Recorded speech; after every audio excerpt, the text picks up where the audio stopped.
ஒரு இடத்துல நீங்க பேசும்போது சொல்லியிருந்தீங்க, அண்ணா அவர்களுடைய பேரறிஞர் அண்ணா அவர்களுடைய அறிஞர் அண்ணா அவர்களுடைய அண்ணாதுரைன்னு சொல்லுவாங்கல்ல, ஐயா அவருடைய வளர்ப்பு மகன் பரிமளம் ஆமா உங்ககிட்ட வந்துட்டு இருக்கக்கூடிய சில பதிவுகள், நாளேடுகள்லாம் இது எங்கெங்கே தேடி பார்த்தேன் கிடைக்கல, உங்ககிட்ட தான் இருக்குன்னு சொல்லியிருந்தாங்க. அது எனக்கு வேணும் அப்படின்னு அவங்க கேட்க, நீங்க கொடுக்கும்போது அந்த அம்மா மடியை பிடிச்சி அதை வாங்க, அது என்ன கேட்டாங்க, அது எது சம்பந்தம் கேட்டாங்க, என்ன இப்ப கொடுத்தீங்க? நீங்க நினைவுபடுத்துறீங்க. உண்மையிலே எனக்கு உடம்பெல்லாம் சிலிர்க்குது. அந்த பரிமளம் என்கின்ற ஒரு அவர் டாக்டர், எவ்வளவு பெரிய நாகரிகத்தினுடைய உச்சம். ஒரு நாள் அந்த நாள் அப்படியே சொல்லிட்டு அப்பதான் புரியும். அத லீவ், வீட்டுல இருக்க எல்லாரும் கிராமத்துக்கு போயிட்டாங்க, நான் மட்டும் வீட்டுல இருக்கேன். காலையில ஒரு 6 மணிக்கு ஒரு பெல் அடிக்குது, கதவை திறக்கிறேன். ஒரு பேண்ட் ஷர்ட் போட்டிருக்கிறாரு, இன்னொரு அம்மா பட்டு சேலை கட்டி 2 பேரும் வணக்கம்ங்கிறாங்க. நான் வணக்கம்னு சொன்னேன். உங்களுக்கு யார் வேணும்னு கேட்குறேன். நீங்க தான் வேணும்ன்றாங்க. அடுத்து நான் சொல்றேன், நான் வேணுமா, நீங்க யாருன்னு எனக்கு தெரியலையேங்கிறேன். உடனே அவர் சிரிச்சுக்கிட்டு, உங்களை தான் பார்க்க வந்தோம், நீங்க தான் வேணும்னு சொல்லிட்டேன், உள்ள வாங்கன்னு கூப்பிட மாட்டீங்களான்னு. எனக்கு ரொம்ப அசிங்கமா போச்சு. ஐயோ மன்னிச்சுங்க உள்ள வாங்க. முன்ன பின்ன உங்களை பார்த்து எனக்கு தெரியுது, நான் பார்த்ததில்லை, எனக்கு தெரியாது. சரிங்க. உள்ள உட்கார்ந்தோன்னே இப்ப சொல்லாங்களான்னு, நான் டாக்டர் பரிமளம், சிஎன்ஏ பையன் அப்படின்னாரு. மகன் சொன்ன நான் புரிஞ்சுக்கிட்டேன். இது என்னுடைய மனைவி. என்னங்க நீங்க இங்க வந்திருக்க, எனக்கு புரியலையே என்னன்னு. உடனே அந்த அம்மா அந்த பட்டு சேலையுடைய முந்தானை அப்படி விரிச்சு, உங்ககிட்ட மடிப்பிச்சை கேட்டு வந்திருக்கோம். நான் ஆடி போயிட்டேன். கிராமத்துல மடிப்பிச்சைங்கிறது ஒரு பெரிய வார்த்தை சொல்லுவாங்க. உடனே ஐயோ என்னங்க இப்படி சொல்றீங்க? இல்லைங்க, அப்பாவுடைய பேச்சு எழுத்து இதெல்லாம் தொகுத்து ஒரு பெரிய தொகுப்பு கொண்டு வரணும்னு நினைச்சோம். நாங்க எங்கெங்கேயோ தேடி பிடிச்சிட்டோம். ஒரு குறிப்பிட்ட காலகட்டம் 42ல இருந்து 44 வரையில் இருக்கக்கூடிய அந்த 3 ஆண்டுகள் இருக்கக்கூடிய அப்பா நடத்தின அந்த திராவிட நாடு பற்றிய கலெக்ஷன் எங்கேயுமே எங்களுக்கு கிடைக்கல. திராவிடர் கழக ஆபீஸ்ல வச்சிருப்பாங்கன்னா அங்கேயும் இல்லை. ஒரு மதுரையில ஒரு கோனார் ஒருத்தர் நிறைய வச்சிருக்கிறாரு, அவர்கிட்ட போனாலும் இந்த குறிப்பிட்ட காலத்துல இல்ல. 42ல இருந்து 44 வரைக்கும் அப்படியே பேசிட்டு வரும்போது இங்க வரும்போதுதான் தெரிஞ்சு அந்த குறிப்பிட்ட அந்த காலகட்டத்தில் இருக்க கலெக்ஷன் உங்ககிட்ட இருக்கு. ஆகா, யாரு சொன்னாங்கன்னு சொன்னார். சொன்னவரை காணா, நீங்க மட்டும் வந்து அவரை கூப்பிட்டோம். அவரு வந்தாக்க நீங்க அவருக்கு திட்டி அனுப்பிச்சிருவீங்களா? நீங்களே போங்க, அதான் நல்லது, நான் வந்தா தப்புட்டாரு. அந்த பெரிய மனிதர் யாருன்னா அண்ணாதுரை. அவர் இந்த பத்திரிகை நடத்துகிற போது, ஹோம் ரூலும் திராவிட நாடு நடத்துகிற போது 2 பத்திரிகைக்கும் துணை ஆசிரியராக இருந்தவர். ஒரு ரகசியம் என்னன்னா, பல பிரச்சனைகள் வந்து சிஎன்ஏ எழுதுனதா இன்னைக்கு இருக்கக்கூடிய புத்தகத்தில் இருக்கிறது. அவர் வெளியூர்ல இருந்தே தான் கருத்தை போன்ல சொல்லிடுவார். இவர் ஆங்கிலத்திலும் தமிழிலும் எழுதுவது அவர் நடையை போலவே அப்படியே இருக்கும். அப்படி ஒரு பெரிய புத்திசாலி. அவர் பேர் MS வெங்கடாசன், ஒரு வழக்கறிஞர். அவர் காஞ்சிபுரத்துல இவர் வீட்டுல இருந்தா துணை ஆசிரியர் இருந்தவர், அங்கிருந்தே சட்டமும் படிச்சவர். அவருக்கு தெரிஞ்சு அனுப்பிச்சு வச்சுட்டார். இவர் நடிப்பு செய்யணுன்னே நான் எடுத்து வேற வழி இல்லாம கொடுக்குறேன். அந்த அந்த 2 ஆண்டுகளுடைய கிட்டத்தட்ட 3 ஆண்டுகள் இருக்கக்கூடிய புத்தகங்கள். அதுல 2-3 விஷயத்தை எடுத்து காட்டினோடனே அழுதுட்டார். என்ன காட்டுனீங்க? என்னன்னு கேட்டா, முதல் விஷயம் என்ன சொல்லுங்க. அதுல காந்தியை பற்றி ரொம்ப மோசமான ஒரு தலையங்கம் எழுதுச்சு. திராவிட நாடுல அண்ணாதுரை எழுதுது. அது என்னன்னா, ஒரு முறை காந்தியடிகள் உண்ணாவிரதம் இருக்கிற நேரம் போது அதை கேலி செய்து தலையங்கம் எழுதியிருக்கிறார். அந்த தலையங்கத்தினுடைய தலைப்பு என்னன்னா, ஆத்ம சக்தியும் 6 டாக்டர்களும். மறக்கவே முடியல. ஆரம்பம், காந்தியார் உண்ணாவிரதம் மேற்கொண்டார், 7 லோகங்களும் கிடுகிடுத்து போனது அப்படின்னு எழுதிக்கிட்டே வந்து முடிக்கிற போது, அது மட்டும் இப்ப சொன்னா எல்லாருக்கும் புரியும், அதுக்கு முன்னால் இருக்கிறது கூட புரியாம போகும். கோல மயில்களாட, கோபாலசாமிகள் தாளம் போட, சுசிலா நையர் அடிவருட, கன்னி பெண்கள் தோளிலே கைபோட்டபடி வருகிறார் பராக் பராக் பராக். காந்தி அவர்களை காந்தியை கிண்டல் பண்ணிடுறது. அதை காட்டினோடனே அவர் மாறி ஆயிட்டார். அடுத்து ஒன்று ரொம்ப முக்கியமான விஷயம், அதுதான் அரசியல் ரீதியாக இன்றைக்கு இருக்கிற இளைஞர்கள் புரிந்து கொள்ள வேண்டியது. 43ஆம் ஆண்டு, அது ஆகஸ்ட் மாசத்துல தான் சேலத்துல ஒரு மாநாடு நடக்குது. அந்த மாநாட்டில் தான் நீதி கட்சியுடைய பெயரை திராவிடர் கழகம் மாட்டினாங்க மட்டும் சொல்லிடுவாங்க. ஒரே ஒரு அரசியல் தீர்மானம் போடப்படுகிறது. அந்த அரசியல் தீர்மானத்தை அந்த மாநாட்டில் முன்மொழிந்து பேசியவர் அண்ணா. அதை இவருடைய திராவிட நாடு இதழிலேயே அதை பத்தி தலைங்க என்ன எழுதுறாருன்னா, ஒரு வாரம் கழிச்சு வந்திருக்கிறதுல அப்பெல்லாம் பேசி முடிச்சோன்னா அப்புறம் அது ஒரு வாரம் கழிச்சு தான் அது புக்கில் வரல. என்ன எழுதுறாரு, அதுக்கு தலைங்க என்ன போடுறா, சேலம் மாநாட்டில் CN அண்ணாதுரையின் தீர்மானம் அப்படி தலை போட்டு எழுதியிருக்கு. அதுதான் பிரிட்டிஷ் ராணிக்கு வேண்டுகோள், மகாகணம் பொருந்திய பிரிட்டிஷ் ராணிக்கு வேண்டுகோள். சரிங்க. என்ன ஆரம்பிக்கிறாங்க, பிரசித்தி பெற்ற அறிக்கையில் மேன்மை தங்கிய பிரிட்டிஷ் ராணிக்கு இந்த மாநாடு ஒரு வேண்டுகோளை வைக்கிறது. இந்திய நாட்டுக்கு சுதந்திரம் தரப்போவதாக நாங்கள் கேள்விப்படுகிறோம். நீங்கள் சுதந்திரம் தரக்கூடாது. அப்படியே தருவதென்று நீங்கள் முடிவு செய்து விட்டால் சென்னை ராஜதானிக்கு நீங்கள் தரவே கூடாது. ஏனென்றால் நாங்கள் என்றென்றும் மேன்மை தங்கிய பிரிட்டிஷ் ராணியின் ஆட்சியின் கீழேயே வாழ விரும்புகிறோம். இதுதான் அந்த தீர்மானம். இப்ப சில பேர் சொன்னா எனக்கு என்ன வெறிவர், எனக்கு கோவம் வருமா இல்லையா? அந்த திமுக இப்போ காங்கிரஸ்காரனுக்கு என்ன இருக்கு, நாங்க போடுற பிச்சையில தான் எம்எல்ஏ இருக்கான் பாருங்க. இவங்க போடுற சட்ட வேட்டியே காங்கிரஸ்காரங்க போட்ட பிச்சைன்னு எனக்கு தெரியல. இந்த நாட்டுடைய சுதந்திரத்துக்காக போராடி அடிபட்டு உதப்பட்ட காங்கிரஸ்காரன் சுதந்திரமே வேணான்னு தீர்மானம் போட்ட இவங்க ஆட்சியில உட்கார்ந்துக்கிட்டு தியாகம் பண்ண காங்கிரஸ்காரன் பார்த்து கேலி பண்ணிட்டு இருக்கான். நாங்க தான் போறோம். அதுலயும் காங்கிரஸ் சில மண்டபங்களுக்கு என்னன்னு புரியாமல எதுக்குங்க அவங்கள போய் எடுத்து பேசிக்கிட்டு, அந்த மானங்கட்ட பொழப்பு நம்மளால முடியாது. அதனால இதெல்லாம் பதில் சொல்ல வேண்டியது. உண்மைதான் உண்மைதான். அந்த இது முடியுது. இப்ப அந்த மாதிரி எழுதுறாங்க. அப்ப அதுக்கு என்ன சொல்ல வராங்க திராவிடர்கள் இந்த கட்சி? இல்ல அது என்னன்னா, இல்ல அவங்க என்ன சொல்ல வராங்கன்னா, பார்ப்பன ஆதிக்க ஆட்சி தான் கை மாத்தப்படுங்க, அது கூடாது என்றதுக்காகத்தான் இந்த இந்த சுதந்திரத்தை பெரியார் எதிர்பார்க்கல. அவரு ஒரு சுதந்திரம் வந்தா பார்ப்பனரோட கையில போயிருமாமா? எப்படி சொல்றாங்க? பிரிட்டிஷ்கார்ட்ட இருந்து பார்ப்பனர் கைக்கு வந்து அதான் எப்படின்னு கேக்குறேன். ஒண்ணும் மாற்றம் நடக்காது. எப்படிங்க அதை சொல்லுங்க. அதானங்க வேணும். நீங்க தானே பிரிட்டிஷ்காரனுக்கு துணையா இருந்தீங்க. அவன் போற உங்களுக்கு ஆதரவா தானே இருப்பான். இந்த நாட்டிற்கு சுதந்திர போராட்டம் உச்சகட்டம் நடக்கிற போது, குயிட் இந்தியா மூவ்மெண்ட் நடக்கிற போது தமிழ்நாட்டில் சுதந்திரமே வேணான்னு மாநாடு தீர்மானம் போட்டது நீங்க. அதை போல வட மாநிலங்கள்ல இந்த நாட்டுக்கு சுதந்திரம் வேணான்னு பிரிட்டிஷ் நாடு இந்தியாவுக்கு வருகிற போது வரவேற்பு அணிவகுப்பு நடத்தியவர்கள் தான் RSS. அதனால பிரிட்டிஷ்காரனுக்கு ஆதரவு RSS தீகாவும் தானே. அப்ப உங்களுக்கு ஆதரவு தானே இருப்பான். அவன் எப்படி நீங்க பிராமணருக்கு கிட்ட கொடுத்துட்டு போவான்? எப்படி சொல்லுங்க. சரி, உங்க வாதத்துக்கே நான் வர்றேங்க. அவன் பிராமணர்கிட்ட கொடுத்து போனது கூட ஒரு நியாயம் இருக்குது. போகும்போது ராஜாஜிட்ட கொடுத்தானா? நீங்க தான் பாப்பானுக்கு எதிரிகளாச்சே. 67 தேர்தல் அந்த பாப்பான் கூட வச்சு நீங்க எப்படி கூட்டணி இருந்தீங்க? யார்கிட்ட ஏக்கிறீங்க?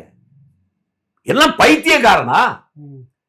இதுவும் திரும்பி திருக்குறள் முனுசாமி அப்ப இதான் சொன்னாரு, ஓனானை ஈ முடுங்கி உயரே பறக்குது பாருனா.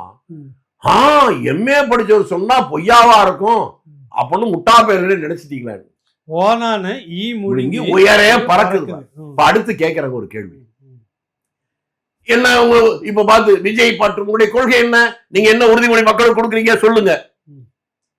எவனாவது இந்த 8 கோடி மக்கள்ல 67 தேர்தலில் திமுக கொடுத்த ஒரு உறுதிமொழி என்ன? தட்டினால் தங்கம், வெட்டினால் வெள்ளி, இடித்தால் இரும்பு, என்ன வளம் இல்லை இந்த திருநாட்டில், ஏன் கையை ஏந்த வேண்டும் வெறுநாட்டில், வடக்கு வாழ்கிறது தெற்கு தேய்கிறது, இதெல்லாம் சொன்னாங்களா? கோபுரம் எங்க மிச்சம் சொல்லி முடிச்சிடுறாங்க. அப்பதாங்க நீங்களும் சந்தோஷம், கேட்கறவங்க சந்தோஷப்படணுமா? அடுத்தவங்க சொன்னது என்ன? ஆட்சிக்கு வந்தால் உடனடியாக ரூபாய்க்கு 1 படி அரிசி, படிப்படியாக 3 படி அரிசி. 55 வருஷம் ஓடி போச்சு இல்ல, 1 படி அரிசி இன்னும் போடல. எவனா கேட்டீங்களா? கேட்டீங்களா சார்? இலவச அரிசி 20 கிலோ கொடுக்குறோம்ல, காசே இல்லாம. நான் கேட்கிறேன், ரூபாய்க்கு 1 படி இன்னைக்கு வரும் போட்டிக்கலான்னு வாங்குனீங்களான்னு கேட்கிறேன். கடை விலையில சொல்றீங்க நீங்க. வேங்கணும்ல, எங்க இல்ல? ஏன்டா 60 வருஷத்துக்கு முன்னால சொன்னீங்க, இன்னமும் போடல. மக்கள் யாராவது கேட்டானா? யாரும் கேட்கல. யாரும் கேட்கல. இந்த தமிழர் உருப்படுவான். சரிங்க. அதனால இதெல்லாம் நினைவுபடுத்த வேண்டிய கட்டாயம் வந்துருச்சு. சரி, இப்ப அந்த இதை நீங்க எடுத்து ஐயா பரிமளம், டாக்டர் பரிமளம் அண்ணா அவர்களுடைய மகன்கிட்ட கொடுத்துட்டீங்க, வாங்கிட்டு போனாங்க. அதுல 2 படிச்சு காட்டதான் சொன்னீங்க. இன்னொன்னு என்ன பண்ணீங்க? அவர் ஏன் அழுதார் அந்த நேரத்துல? இல்ல, இந்த மாதிரி 2-3 செய்திகள் வந்து அவர் அந்த பத்திரிகையில் எழுதியதை மட்டும் நான் குறிப்பா நான் ஏற்கனவே படிச்சதுனால காட்டின உடனே அவர் சொன்ன வார்த்தை அழுது, என்னையா என்னையா, அப்ப அப்பாவா இப்படியெல்லாம் எழுதியிருக்காரு காந்தியை பத்தி, அவருக்கு தெரியல. அது நான் நினைச்சு கூட பார்க்கலையே அப்படின்னு ஒரு சம்பவத்தை அவர் சொன்னார். அதே நான் இப்ப சொல்லலைன்னா தப்பா போயிடும். நான் அப்பாவை வேற மாதிரி நினைச்சிட்டு இருந்தேன். என்னங்க எனக்கு புரியலன்னு. 67 தேர்தல் போய் எனக்கு சின்ன வயசு தான். முதல்ல அனந்தநாயகி தோத்துருச்சுன்னு சொன்னாங்க. வீட்டுல அப்பா உட்காந்து முன்னால உட்கார்ந்து இருக்கிறாரு. நாங்க சின்ன பசங்களாம் முன்னால வெடி வச்சுட்டு இருந்தோம். அவர் சிரிச்சுக்கிட்டே உட்கார்ந்து இருந்தாரு. நடுவுல காமராஜர் தோற்றாருன்னு சொன்னோம். வந்துச்சு. நாங்க ஆணு குதிச்சுக்கிட்டு வெடி வச்சோம். அது வரலும் சிரிச்சுக்கிட்டு இருந்த அப்பா திடீர்னு எந்திரிச்சு முகம் மாறி வீட்டுக்குள்ள போயிட்டாரு. எனக்கு ஒன்னும் புரியல. உள்ள போய் என்னப்பா நாங்க வெடி வச்சிருந்தோம், முதல்ல சிரிச்சுக்கிட்டே இருந்தீங்க, திடீர்னு கோவமா எந்திரிச்சு வந்துட்டீங்க. காமராஜ் தோற்றால் நாங்க சந்தோஷப்படுறோம், நீங்க இப்படி வந்தீங்கன்னு. டேய் உங்களுக்கு தெரியாதுடா, எவ்வளவு பெரிய மனுஷன் தெரியுமா, எவ்வளவு பெரிய தலைவர் தெரியுமா அவரு. அவரே இந்த மக்கள் தோக்கடிச்சுட்டாலும் இந்த மக்களை பத்தி என்னால புரிஞ்சுக்க முடியல. அவ்வளவு நேர்மையானவர், தியாகம் பண்ணவர், அவரை தோக்கடிப்பாங்கன்னு நான் நினைக்கல அப்படின்னு வருத்தத்தோடு சொன்னதை அவர் பதிவு பண்ணார். வெளியில 1000 பேசியிருக்கலாம், எனக்கு அவரை பத்தி 1000 விமர்சனங்கள் உண்டு. ஆனால் அடிமனதில் அண்ணா ஒரு மனிதனாக இருந்தாருங்கிறதுக்கு இந்த சம்பவம் ஒரு உதாரணம். இது அவர் என்கிட்ட பொய் சொல்ல வேண்டிய அவசியம் இல்லை, அவர் சொன்னதை வைத்து நான் சொல்றேன். அதனால அரசியல் எந்த கட்சியா வேணாலும் யார் வேணாலும் இருக்கலாம். நீங்க கட்சிக்காக பேசுவது என்பது வேறு, அடிப்படையில் மனிதனாக இருக்கணும்னு நான் நினைக்கிறேன். அதுக்கு இது ஒரு உதாரணம். அந்த இதை கொடுத்துட்டீங்க, திருப்பி அதை வாங்கணும் அப்படின்னு திரும்ப தேடி அலைஞ்சிங்களா, அதை என்ன கேட்டுறீங்களா, அதுக்கு என்ன பதில் இல்ல. அவர் தயார் பண்றேன்னு சொன்னாரு. அதுல என்ன ஒரு வேடிக்கைன்னா, அப்ப மட்டமான பத்திரிகைகள் தான் இருப்பாங்க. நான் அவர்கிட்ட கொடுக்கிற போதே அந்த பத்திரிகையெல்லாம் ரொம்ப உடையிற மாதிரி, அந்த பேப்பர் எடுத்தாவே உடையிற மாதிரி இருக்கும். இப்ப இருக்கிற அந்த பேப்பர் தரமான பேப்பர் இல்லை. அதை எப்படி பாதுகாக்கிறேன்னு எனக்கு தெரியல. அவங்க குறைஞ்சபட்சம் அவங்களாவது பாதுகாப்பு வச்சிருந்தார். கொஞ்ச நாள் அவர் இருந்தாரு. அவருடைய மனைவி இறந்த உடனே அவரும் அந்த வேக்கத்துல இறந்து போயிட்டாரு.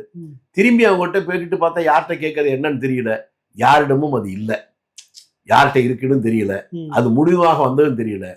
அந்த ஏக்கத்தில் இருந்ததுதான் நான் நடராஜன் சொல்லி குறைந்தபட்சம் அவர்கள் நினைத்ததை நடப்பதற்காக, நீங்க தான் அண்ணா மேல பெரிய பாசம் வச்சிருக்கிறாச்சே, அவருடைய எழுத்துக்களை ஏன் நீங்க புத்தகமா கொண்டு வரக்கூடாது. அதுக்கப்புறம் அவர் ரொம்ப சிரமப்பட்டு அவருக்கு கிடைச்சதெல்லாம் தேடி எடுத்து ஒரு 3 வால்யூம் புக்கு கொண்டு வந்தாரு. மறக்கவே மாட்டேன். அதை வெளியிடுவதற்கு என்கிட்ட தான் சொன்னாரு. நான் தான் சந்திரசேகரை பிக்ஸ் பண்ணி கொண்டு வந்தேன். இங்க சென்னையில அந்த விழா வச்சு அதை வெளியிட்டோம். சந்திரசேகருக்கு அதுக்கு என்ன சம்பந்தம்? ஆமா, பிரதமர். அது ஒரு முக்கியத்துவம் தரணுங்கிறதுக்காக அந்த மேடையில் எடுக்கப்பட்ட படம் இன்னும் இருக்கு. என் வீட்டுல இருக்கிற ஒரே ஒரு படம் அதுதான் இருக்கும், காமராஜரை தவிர ஒரு படம். அது நான் எடுக்கல, நடராஜனே அந்த படத்தை பெருசா எடுத்து ஃப்ரேம் பண்ணி கொடுத்தாரு. கிராமத்துல மாட்டி வச்சிருக்கீங்க, பார்த்தா அவர் கூட முன்னாள் பிரதமர் கூட நிக்கிறதுனால பல செய்திகள் இந்த உண்மைகள் கடந்த கால வரலாறுகள் இன்றைக்கு இருக்க இளைஞர்களுக்கு தெரிந்தால்தான் எதிர்காலத்தில் சரியான திசையில் நடமாட முடியுங்கிறதுக்காக இதை சொல்றேனே ஒழிய அதுக்காக யாருக்கு மேலே இப்ப நீங்க தண்டனை கொடுக்கணுங்கிற என்னுடைய நோக்கம். நடந்ததா. இப்ப இவர் இந்த பக்கம் பாக்குறப்ப ஐயா மா நடராசன் அவர்கள், சசிகலா நடராசன் அவர்கள் தான் 3 புத்தகம் தொகுத்ததா நீங்க சொல்ல வரீங்க. அதுல இந்த திராவிட நாடு கோரிக்கை 1944 CN அண்ணாதுரை தீர்மானம் நிறைவேற்றி அது அவருக்கு கிடைக்கல. அது கிடைக்கல வரைக்கும் எங்கேயுமே இல்ல. அது இல்லாம இவருடைய பேச்சுக்கள் பலது அதுல இருக்கு. அந்த குறிப்பிட்டது இவர்கிட்ட கொடுத்தேன் பாருங்க, அது அவருக்கு கிடைக்கல. அதனால அது மட்டும் வரல. நான் சொன்னதை மட்டும் வச்சுட்டு எழுத முடியாதுல்ல, ஆதாரம் இல்லைங்களா. அதான் இப்ப இன்னைக்கு நிறைய பேர் என்ன சொல்றாங்க, திக திராவிட கழகத்துல இருக்கக்கூடிய தோழர்கள் திமுக எல்லாருமே இது எல்லாமே பொய், 44 CN அண்ணாதுரை அப்படியான ஒரு இது இல்ல, ஆதாரம் இருக்குதா, இருந்தா கொடுங்க நிறைய இடத்துல கேட்டிருக்காங்க. சரி, நான் அவங்கள்ட்ட கேட்கிறேன். 43 ஆகஸ்ட்ல அந்த மாநாடு நீங்க தானே சொல்றீங்க திராவிடர் கழகம் அப்படின்னு பேர் மாத்து, அதுல தீர்மானம் போட்டிருப்பாங்களா இல்லையா? அந்த தீர்மானத்துல நீங்களே கொண்டு வாங்க. உங்ககிட்ட இருக்கும்ல, எங்ககிட்ட இருக்கிறது வேணாம், அவங்ககிட்ட இருக்கு. அவங்க புத்தகமா திராவிடர் கழகத்திலே போட்டிருக்காங்க, அதுல எடுத்து போட்டிருப்பாங்கல்ல, அதை கொண்டு வாங்க. அது உண்மையா இல்லைன்னு பண்ணணும். நான் வெளிப்படையா சொல்றேன், அந்த மாநாட்டுக்கு தலைமை தாங்கியது திருச்சியை சேர்ந்த முத்தமிழ் காவலர் கி.ஆ.பெ. விஸ்வநாதமா இல்லையா? இந்த மாநாட்டில் இந்த தீர்மானத்தை முன்மொழிந்து பேசியது அண்ணாவா இல்லையா? அந்த மாநாட்டில் பெரிய தலைவராக இருந்தவர், எல்லோருக்கும் தலைவராக ஏற்றுக்கொண்டிருந்தவர் பெரியாரா இல்லையா? இதை மறுக்கிறீங்களா? அங்க இருக்கிறார். ஆமா, அவர் முன்னிலைதான் நடக்குது, ஆர்கனைஸ் பண்ணதே அவர் தானே. அதனால எல்லாருக்கும் தெரிந்த உண்மைதான், அது இல்லை என்று அவர்கள் மறுக்க முடியாது. மறுத்தாங்கன்னா வேற சில விஷயங்களா அப்புறம் சொல்ல வேண்டி வரும். அவங்க தான் வருத்தப்பட வேண்டும். வேண்டாம், அவர் சொல்லட்டும். இப்ப இன்ன வரைக்கும் அது வெளியில அதிகாரப்பூர்வமா அவங்க யாரும் வெளியிட இல்ல, வந்திருக்கு. பல பேர் எழுதியிருக்காங்க. அந்த ஒரிஜினல் இது ஒரிஜினல் போட முடியாது. அது இப்ப இருந்தால் கூட அது இந்த பேப்பர் எல்லாம் உடைஞ்சு போயிடும். அதை நான் படித்ததுனால தான் அந்த வார்த்தைகளை அப்படியே சொல்ல முடியுது. வேறு யாராவது அதை அவர்கள் எழுதும் போது அதை பதிவு பண்ணிருக்கலாம் ஒழிய அந்த ஒரிஜினலை படமா போட்டிருக்க வாய்ப்பு இல்லை. ஏன்னா அன்றைக்கு இந்த டெக்னாலஜி எல்லாம் இல்லைங்க.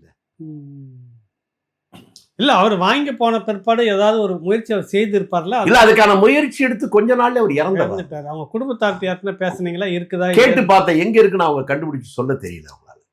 அது முக்கியமான ஒரு ஆவணம். உண்மைதான். அது இன்னொன்னு சொல்றேன், இது என்கிட்ட இருக்கிறத பார்த்துட்டு அன்றைக்கு இருந்த சோ என்கிட்ட என்னென்னமோ கெஞ்சி பார்த்தார். நான் இதை பத்திரமா எடுத்து வைக்கிறேன். எனக்கு ஏதோ அவரிடம் கொடுக்கணும்னு எனக்கு தோணல, கொடுக்க கூடாதுன்னு நினைச்சேன். ஆனா இவர்கள் மடிப்பிச்சேன்னு கேட்டோன்னே உங்ககிட்ட இருக்குதுன்னு எப்படி சோவுக்கு தெரியும்? இதை பற்றி நான் பேசுற போது அவர்கிட்ட சொன்னேன், இருக்கா கொண்டு வானார். எடுத்து போய் அவர்கிட்ட காட்டினேன். அட பாவி, இவ்வளவா இதுல இருக்கு, இது என்கிட்ட கூட நான் பத்திரமா வைக்கிறேன்னாரு. எனக்கு என்னவோ அவர்கிட்ட கொடுத்துட்டா அவர் வச்சுக்குவாருன்னு நினைச்சிட்டு கொடுக்க மாதிரி எடுத்துட்டு வந்துட்டேன். அதை நான் பல பேருக்கு அந்த புக்கை காட்டியிருக்கேன். அதுல சோ மட்டும் இல்ல, அன்றைக்கு எங்க கூட நெருக்கமா இருந்த கலிவரதற்கெல்லாம் இந்த ஒவ்வொரு பக்கமும் படிச்சு காட்டியிருக்கேன். படிச்சிருக்காரு. CR சந்தானம் ஒருத்தர் இருந்தாரா, அவர் படிச்சிருக்கிறார். இது மாதிரி என்னுடைய நண்பர்கள் பல பேர் பார்த்திருக்காங்க. அதனால இன்றைக்கும் அதுல சில பேர் இருக்கிறாங்க. அவங்க எல்லாம் அந்த ஒரிஜினல் படிச்சிருக்காங்க. என்கிட்ட இருந்த அவங்களுக்கு எல்லாம் தெரியும். இப்ப இது ஒட்டுறப்ப ஒரு விவாதம் வருது. என்னன்னா, இப்ப அந்த காலகட்டத்தில் கம்யூனிஸ்ட் கட்சி தலைவர் ஜீவானந்தம் பெரியார் கூட இருந்து சில கட்டுரைகள்லாம் எழுதினார். அப்புறம் கருத்து வேறுபாடுன்னு சொல்லிட்டு வெளியில வந்துட்டார். இன்னைக்கு அந்த கம்யூனிஸ்டுகளை அந்த காலத்து சீமான் ஜீவானந்தம் அப்படின்னு ஐயா கொளத்தூர் மணி தொடர் பேசியிருக்கிறாரு. அதாவது விமர்சிக்கிறார். பெரியார் கூடவே இருக்கிறாரு ஜீவானந்தம். வெளியில் வந்தோடனே இந்த ஈரோட்டு பாதை சரியாக மக்களுக்கானதில்லை, ஈரோட்டு பாதை சரியான ஒரு புத்தகம் வெளியிடுறாரு ஜீவானந்தம். அவரை விமர்சனம் பண்ணுறாரு. நேற்று ஒன்று சொல்கிறாரு, இன்னைக்கு ஒன்று சொல்கிறாரு. பெரியார் இதே வேலையாக இருக்கிறாரு. ஒரு சித்தாந்த தெளிவு இல்லை, ஒரு நோக்கம் இல்லை, ஒரு அரசியல் பாதையும் சரியா இல்லைன்றது தான் அந்த புத்தகத்தினுடைய நோக்கமாக இருக்குது. அப்படி விமர்சனம் பண்ணுறாங்களே அப்படின்னு இன்னைக்கு பேசும்போது சீமான் இப்போ இதே சீமான் பெரியார் மேடைகளில் ஆதரித்து பேசிக்கிட்டே விலகின உடனே இன்னைக்கு பெரியாரே ஒரு மண்ணுன்னு பேசுகிறாருல. அந்த காலத்து சீமான் யாருன்னா ஜீவானந்தம் அப்படின்னு சொல்லியிருக்கிறார் அவர் ஆசிரியர் நம்ம ஐயா கொளத்தூர் மணி. பெரியாருக்கும் ஜீவானந்தத்துக்குமான நட்பு உங்கள் காலகட்டத்தில் நீங்கள் எப்படி பார்த்தீங்க, எப்படி அதை கவனிச்சு? அதாவது ஜீவானந்தம் என்கிறவர் ஒரு அரசியலில் எல்லோரும் கவனிக்கப்பட வேண்டிய ஒரு உன்னதமான மனிதர். நான் மறுக்கவே மாட்டேன். அவர் என்ன சொன்னார், என்ன பேசினார் என்பதில் பேசினாரு எழுதினார் மட்டும் பேசிட்டு இருந்தா நம்மை நாமே ஏமாற்றிக் கொள்கிறோம். அவர் எப்படி வாழ்ந்தார் என்பது முக்கியம். அவர் பிறந்து வளர்ந்தது நாகர்கோவில் பக்கத்துல அது ஊர்.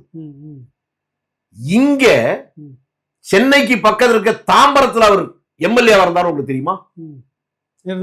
அப்படி எம்எல்ஏவாக இருக்கிற போது காமராஜர் முதலமைச்சர் சட்டமன்றத்துல ஒவ்வொரு கூட்டத்தொடரிலும் ஆட்சியை பற்றி கடுமையான விமர்சனத்தை அவர் வைப்பார். ஒரு ஆட்சியில் ஆளுங்கட்சியிலும் எதிர்கட்சியிலும் நேர்மையாளர் இருந்தா எப்படி இருப்பாங்க. அப்ப ஒரே ஒரு சம்பவத்தை மட்டும் சொல்றேன், எல்லாத்தையும் நிறைய இருக்கு அதுல. ஒரு அரசு நிகழ்ச்சி தாம்பரத்துல நடக்குது. அந்த நிகழ்ச்சிக்கு முதலமைச்சர் போறார் காமராஜர். சரிங்க. போகிற அந்த ஊர் நெருங்கின உடனே அதிகாரிகிட்ட, ஏன்பா இந்த ஊர் எம்எல்ஏ நம்ம ஜீவானந்தம் இல்ல, அவருக்கெல்லாம் அழைப்பு இதெல்லாம் கொடுத்துட்டீங்களான்னு. கொடுத்தாச்சுங்க. ஏதோ போற நேரத்துல அவர் வீடு எங்கப்பா இருக்கு, ஏதாவது பக்கத்துல இருக்கா இல்ல தள்ளி இருக்குதா அப்படின்னு உடனே, நம்ம போற வழிதாயா ஒரு 5 நிமிடம் கூட இருக்கும், ஒரு அடுத்த தெரு போய் போகணும்.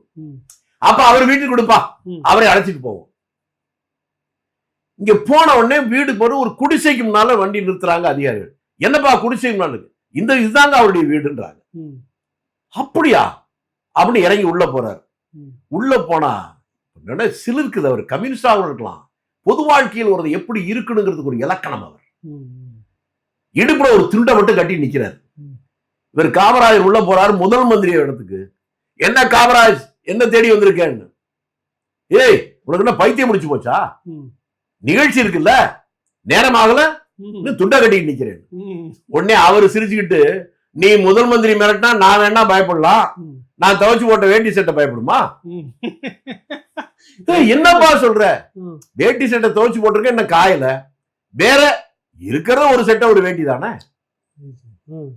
இவர் அதிர்ச்சியாகி அதற்கப்புறம் பக்கத்துல கதர்கடை இருக்கான்னு கேட்கிறாரு.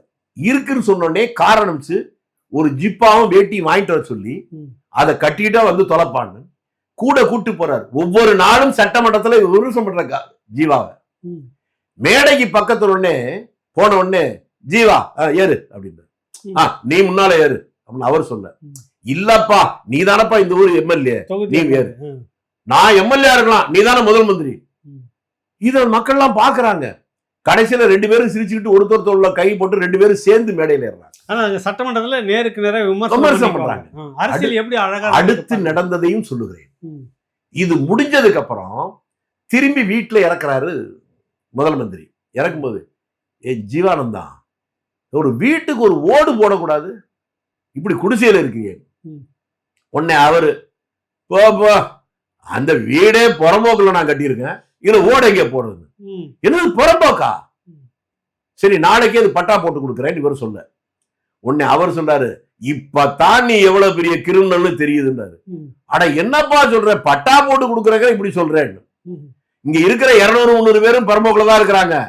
எனக்கு பட்டா போட்டு கொடுத்தா எல்லாரும் எனக்கு எதிரியாயிருவார்ல, அதானே அதை பாக்குறேன். இவர் எதுவுமே பேசல. அடுத்த நாள் அங்க இருந்த அவ்வளவு பேருக்கும் பட்டா போடு. அதற்கு பின்னால் இவர் விசாரிக்கிறார், என்னையா சாப்பாட்டுக்கு இப்ப மாதிரி அப்ப எம்எல்ஏகளுக்கு சம்பளம் எல்லாம் அப்படி கொடுக்கறதெல்லாம் இல்லை, ரொம்ப கஷ்டம்தான், ரொம்ப சிரமப்படுறாரு.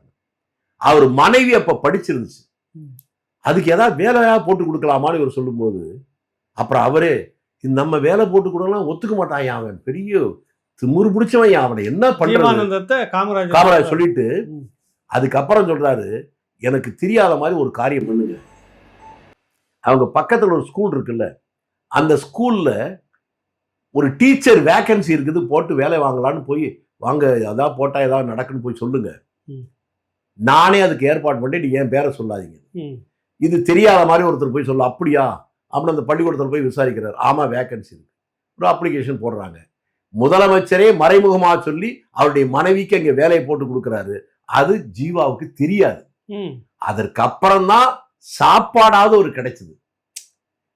வறுமையிலும் கூட நேர்மையாக ஒரு எம்எல்ஏவாக, புகழ்பெற்ற ஒரு மனிதனாக, சுதந்திர போராட்ட தியாகியாக இப்படி இருந்தும் கூட வீட்டுல சாப்பாட்டுக்கு வழி இல்லாமல் இருக்கிற போதும் நேர்மையாக இருந்த அந்த நேர்மையாளரை பற்றி பேசுவதற்கு மன்னிக்கணும், இவர்கள் தகுதியை வளர்த்து கொண்டு பேசணும்.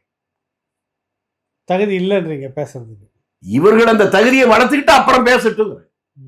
யாரை பற்றி யார் பேசணும் வேணாமா? அதுக்கப்புறம் இவர்களை பற்றி விமர்சனம் பண்ணா தாங்குவாங்களா? அவருடைய நேர்மையை பத்தி நான் சொல்லிட்டேன். சரிங்க. இவர்கள் யாரையெல்லாம் பாராட்டுகளோ அவங்களுடைய நேர்மையை பற்றி சொல்லிட்டு அப்புறம் பேசுவோம்.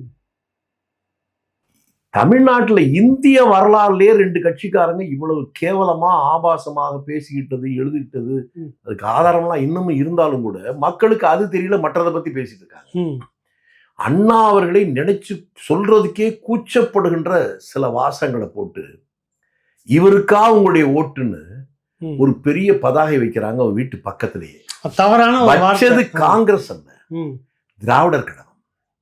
இப்படித்தான் வந்துச்சு அந்த காலகட்டத்திலே. இவர் நான் என்ன சொல்றேன்னா, இந்த 2 பேரும் அவ்வளவு ஆபாசமா பேசிட்டு இப்ப அதை மறுத்து நாங்கள் இரட்டை குளர் துப்பாக்கிகள் இதெல்லாம் சொல்லிட்டு மற்றவங்களை குறை சொல்றாங்க. அதையும் இப்போது இருக்கிற இளைஞர்கள் நம்புவதுதான் வேதனையிலும் வேதனை. அந்த 2 பேருக்குள்ள ஒரு காரசாரமா பேசிக்கிட்டு அந்த காலகட்டத்தில் அப்ப காங்கிரஸ் என்ன எப்படி பார்த்துக்கிட்டு இருந்தது? அதை காங்கிரஸ் இதுல ஈடுபடவே இல்லையே. ஆமா, இல்லை அவங்க பார்வை எப்படி இருந்தது? இப்ப நீங்களா இருந்தீங்க அந்த காலகட்டத்துல. 49ல அவங்க தொடங்குறாங்க கட்சி திமுக. இல்ல அப்ப அந்த காலத்துல பார்த்தேன். 67 வரைக்குமே பாத்தீங்கன்னா 2 பேரும் மிக மோசமாக தாக்கிக்கிட்டாங்க. 2 பேரும் மிக மோசமா. கொஞ்ச நேரத்துல பெருந்தலைவருக்கு எப்படி அவர் எப்படி இன்னொரு விஷயம் சொல்லிடுறேங்க. பெரியார பத்தி இவங்க எல்லாம் பேசுறாங்களா? அவர் என்ன சொன்னார் அதை இவங்க சொன்னோம்ல. இன்றைக்கு இருக்கிற முதலமைச்சருக்கு இதை நான் நினைவுபடுத்துறேன். ஏன்னா இப்பதான் 2 மாசத்துக்கு முன்னால அந்த கட்சியில் இருக்க ஒரு மிகப்பெரிய அரசியல் மேதை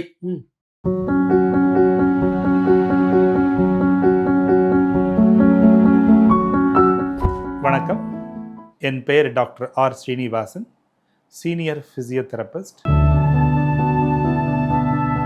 இன்னைக்கு எண்ணற்ற நோய்கள், இந்த ஹெல்த் ப்ராப்ளத்துக்கு அடிப்படையான ஒரு காரணம் என்னன்னு பார்த்தீங்கன்னா, போதுமான உடற்பயிற்சி இல்லாததும் அந்த உடற்பயிற்சியோட அவேர்னஸ் விழிப்புணர்வு இல்லாததும் தான் காரணம். வலி இல்லாத வாழ்க்கையையும் இண்டிபெண்டான வாழ்க்கையையும் இந்த இயன்முறை மருத்துவத்தின் மூலமாக உறுதி செய்யப்படுகிறது. என்னுடைய நிறுவனமான S health care solution multi speciality physiotherapy clinic Shanti colony, Anna Nagar, சென்னையில் 15 வருடங்களுக்கு மேலாக இயங்கி கொண்டு வருது. சென்னையில் பல பகுதியில் எங்களுடைய பிரான்ச்சஸ் இருக்குது. மேலும் இதை தொடர்பு கொள்வதற்கு 9600038046 அப்படிங்கிற எண்ணை தொடர்பு கொள்ளலாம், அல்லது 9150211185 அப்படிங்கிற எண்ணுக்கு தொடர்பு கொள்ளுங்கள். உங்களுடைய ஆலோசனைக்காகவும் அப்பாயின்மெண்ட்டுக்காகவும் இந்த நம்பரில் தொடர்பு கொள்ளலாம். உங்களுடைய சந்தேகங்களுக்கு வாட்ஸ்அப் மூலியமாகவும் எங்களிடத்தை தொடர்பு கொள்ளலாம். உங்களோட சந்தேகங்களை நீக்கிறதுக்காகவும் ட்ரீட்மெண்ட் குறித்த தெளிவான விளக்கத்தையும் நான் உங்களுக்கு வாட்ஸ்அப் மூலியமாக சொல்கிறோம். ஆன்லைன் கால்லையும் எங்கள்கிட்ட அப்பாயின்மெண்ட் இருக்குது. நீங்கள் வர முடியாதவங்க அந்த ஆன்லைன் வசதியை பயன்படுத்தி கொள்ளலாம்.